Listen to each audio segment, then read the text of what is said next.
What does Fight Club have in common with ancient Greek tragedies and festivals, as well as a heroic dose of ayahuasca?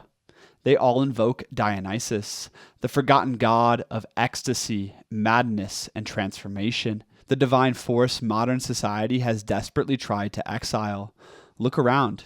We've built the most comfortable civilization in human history, yet somehow it feels suffocating, absurd, meaningless. More people than ever struggle with mental illness and a deep, inescapable sense that something is missing. These themes set the stage for the iconic movie Fight Club, and in this video, I want to show you how the main character, Tyler Durden, was Dionysus incarnated, and why Nietzsche thought we needed his return.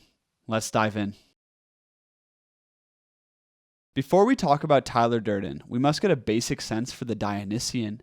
Nietzsche's Birth of Tragedy talked about two fundamental forces in life, the Apollonian and the Dionysian.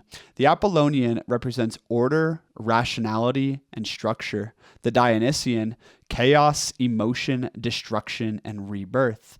In general, our society prioritizes Apollonian order. We worship the sober, productive state, the rational state, while we've neglected the wild, chaotic force of Dionysus and relegated him to the margins. Death, grief, violence, and raw passion have been locked behind closed doors. Yet humans unconsciously crave Dionysian experiences, and ancient cultures knew this. For instance, Greek tragedies confronted suffering instead of avoiding it, while seasonal festivals of dancing, violence, and devotion were central to most community life across the ancient world. Furthermore, masculine initiation ceremonies have been universal across most cultures, and they involved an experience of suffering, ecstasy, and the Dionysian. These weren't primitive superstitions. All of them were sophisticated technologies for transformation.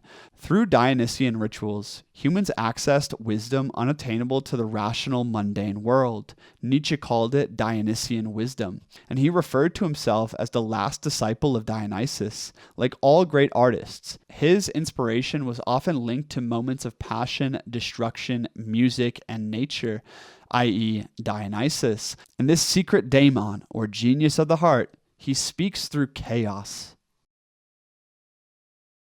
Fight Club perfectly maps the Dionysian journey, men breaking out of numbness into an ecstatic embrace of the vital forces of life. The film starts in the wastelands of modernity, therapy rooms, IKEA catalogs, and chronic insomnia. The narrator starts off nameless, emasculated, and deadened by comfort, and embodies the modern spiritual crisis, a crisis of an overly Apollonian society. Then comes Tyler Durden. Like Dionysus wearing a leather jacket, he initiates the narrator and the others into a cult of chaos and wild freedom. It starts with a punch in the face, the loss of worldly possessions, and a fearless attitude. He slowly breaks the constraints that have defined their entire lives. Self-improvement is masturbation. Now self-destruction.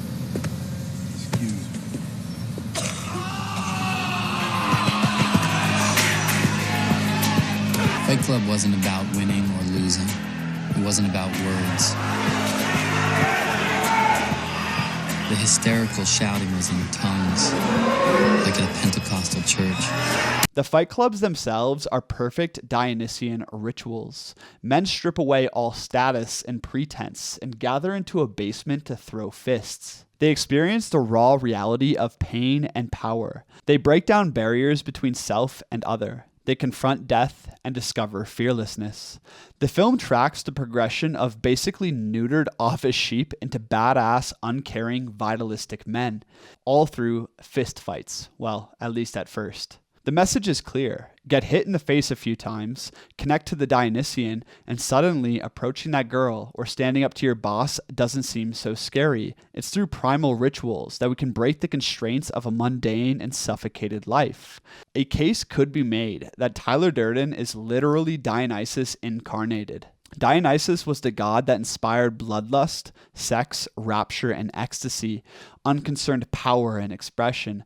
Tyler Durden was written in his image. What does Durden want to bring to mankind? a bit more madness, cigarettes and fight clubs, death to the mediocre IKEA corporate cog, death to the Apollonian consumerist culture. He wants the blood to pump in his veins, danger to ring in his ears, and the gods to speak in his dreams.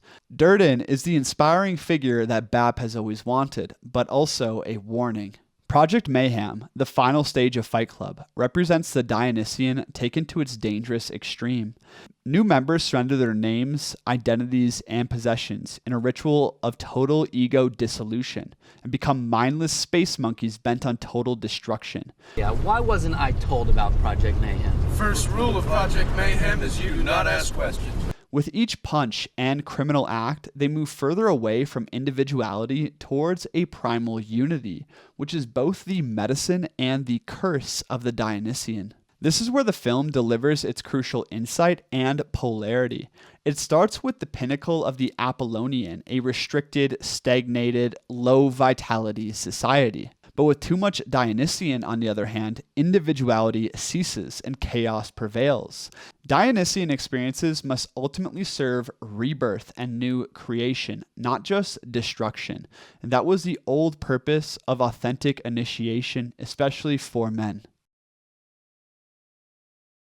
I think the main reason Fight Club resonated so deeply is because most men have lost initiation rituals. Far more than therapy rooms or vacation, men need to get punched in the face every so often. They need to dance until their feet hurt, do a primal ritual with their brothers, and awaken to the primal forces of life. We are wild at heart, but suffocated by modernity. For instance, ritual combat, dry fasting and singing in the wilderness, taking a heroic dose of mushrooms or poison in a cave by yourself before hunting a lion with a spear.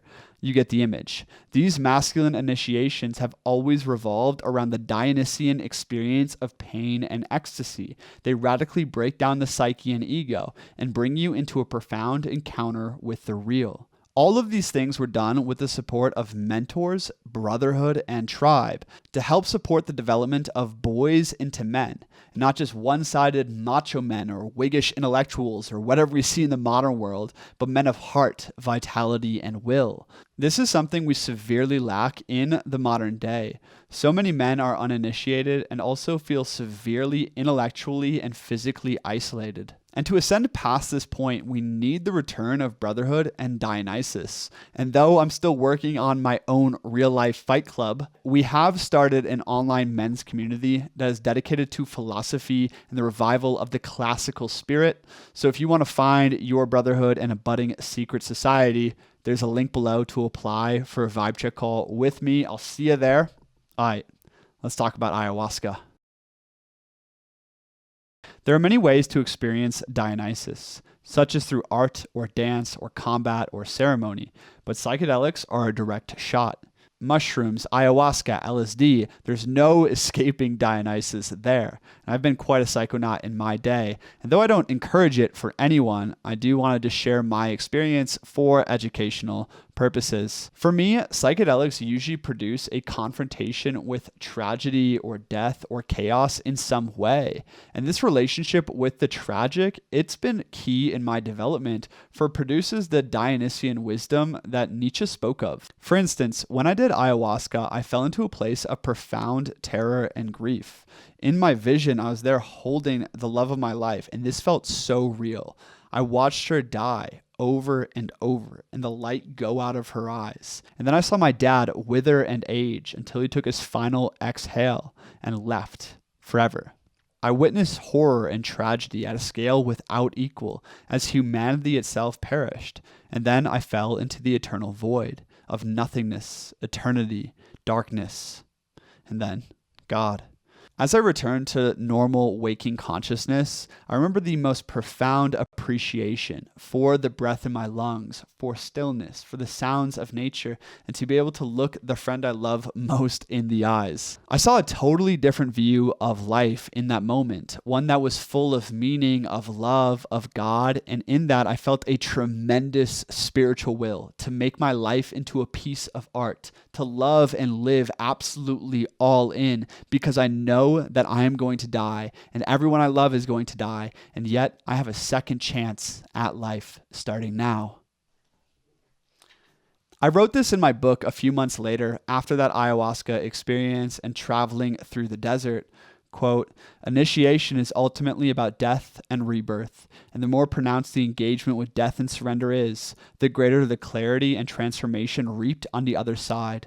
All of this insight and transformation that happened in my life was courtesy of Dionysus. And even to this day, I still commune with Dionysus through one way or another, or else I literally start to go mad instead of just have a sanctioned time for madness. I think it's time that we forge a culture that integrates Dionysus, whether it's through intense physical challenge, creative rapture, communal ritual, or sacred encounters with altered states of consciousness. We need the return of the tragic, of the primal fire that breaks down the ego and allows for change. I truly believe it is only through the balance of the Apollonian with Dionysian experiences that we can create men of high culture and revitalize high culture around us.